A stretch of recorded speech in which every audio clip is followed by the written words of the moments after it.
Aujourd'hui, on voit de plus en plus de parents porter leurs enfants en écharpe.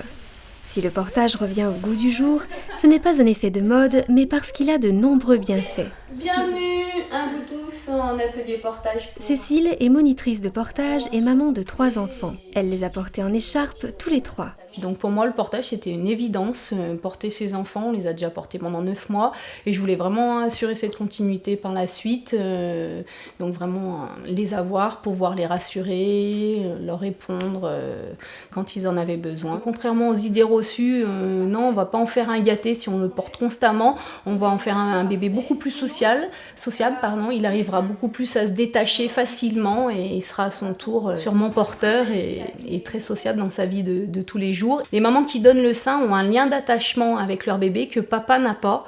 Et via le portage, le papa peut favoriser ce lien d'attachement. Et le lien d'attachement, c'est vraiment quelque chose de primordial pour la confiance et sécurité intérieure des enfants. Jérôme a 2 enfants en bas âge. Le portage, c'est dans le quotidien qu'il en voit l'intérêt. Quand on a des enfants notamment en bas âge, moi ce qui m'a marqué c'est un peu l'absence de temps qui en découle, quoi. C'est qu'on a beaucoup moins de temps pour faire des choses, que ce soit le ménage ou des choses pour soi. Et alors là c'est un intérêt très pragmatique, mais c'est vrai qu'avec l'écharpe, on peut avoir son enfant autour de soi et on peut faire des choses, quoi. Ça rouvre à nouveau des nouvelles perspectives, voilà. Puis on a quand même ce contact, c'est pas juste on met l'enfant dans le dos et puis on l'oublie, non, c'est pas ça. On peut faire des choses tout en étant en contact avec son enfant et on a l'impression de faire les choses aussi, c'est peut-être un grand mot, mais en harmonie.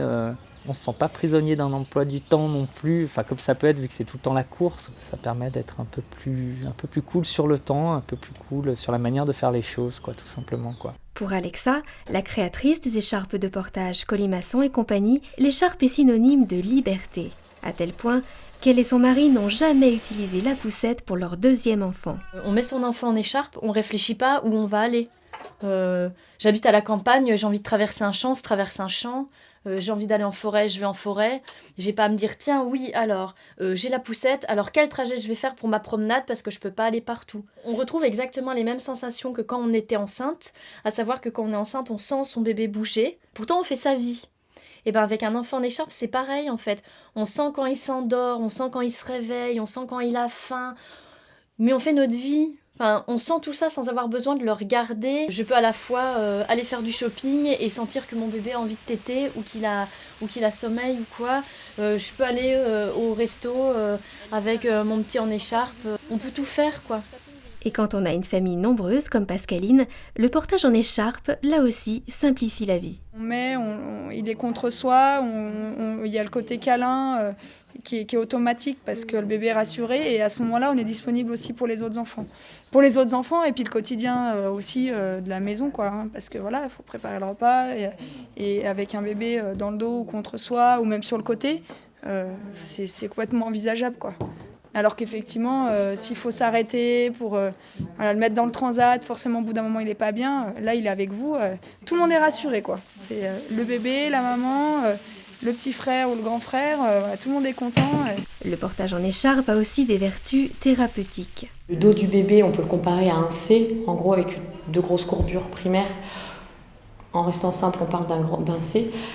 On va évoluer vers une posture en S. Quand on voit quelqu'un de profil, on a le dos fait comme un S avec des courbures. Cette évolution, elle se fait petit à petit. Le bébé va d'abord relever la tête. On a une première courbure. Et puis ensuite, quand il va se mettre debout, on aura la courbure du bas du dos. Ces courbures-là, au début, elles n'y sont pas. Il faut que le bébé reste dans cette courbure en C, dans cette position de repli un petit peu, en flexion. Le portage en écharpe favorise ce maintien-là. L'écharpe de portage peut aussi être préconisée pour prévenir de la dysplasie de la hanche chez les nourrissons. Les enfants naissent avec des hanches qui ne sont pas matures complètement au début. Il faut que la hanche, pour qu'elle se développe comme il faut, qu'elle soit bien congruente, ça s'appelle, on est bien maintenu comme ça. Quand il y a des problèmes de hanche, la hanche elle peut avoir tendance à sortir un petit peu. Pour éviter ça, la position grenouille qu'on utilise dans les écharpes en flexion et en ouverture des hanches. Ça permet de bien positionner la hanche dans une position qui évite cette luxation, cette dysplasie. Dans une écharpe, les bébés sont dans une position bien plus confortable que dans la plupart des porte-bébés classiques. Ils sont assis dans l'écharpe et non pas suspendus. On pourrait comparer l'écharpe à un hamac dans lequel on est assis. Donc on est dans une position bien confortable. On n'est pas suspendu comme dans un harnais de parachute par exemple. Enfin, vous pouvez porter votre enfant plusieurs heures en écharpe de portage sans avoir mal au dos. Pour le porteur, l'avantage de l'écharpe, c'est que le bébé est bien contre le porteur. On ajuste bien comme il faut en fonction de sa morphologie. On maintient comme il faut, on est bien serré, bien au contact de son bébé. Et on n'a pas de tension ni pour le porteur ni pour le bébé. De ce point de vue-là, le bébé est actif dans l'écharpe parce qu'il suit les mouvements de la maman, du papa ou du porteur. Il suit les mouvements, il est actif, il réagit, il s'accroche, il trouve son équilibre et ça fait une très bonne stimulation de son équilibre.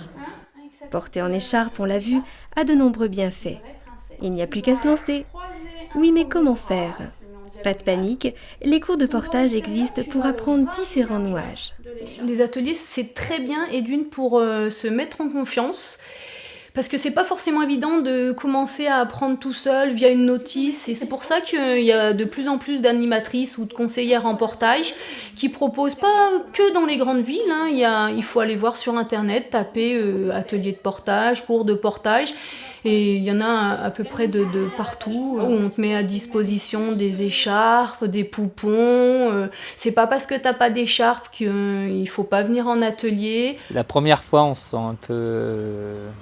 on sait pas trop comment s'y prendre. Puis une fois qu'on a pris une ou deux techniques qu'on maîtrise, voilà, ça va assez vite. Hein. C'est pas sorcier non plus. Là, faut juste être un peu patient sur les premières fois, prendre son temps et pas être dans le stress, pas être pressé de partir tout de suite. Voilà, au début, il faut juste prendre un petit peu de temps pour bien maîtriser ce qu'on fait et puis voilà, puis ça se fait bien.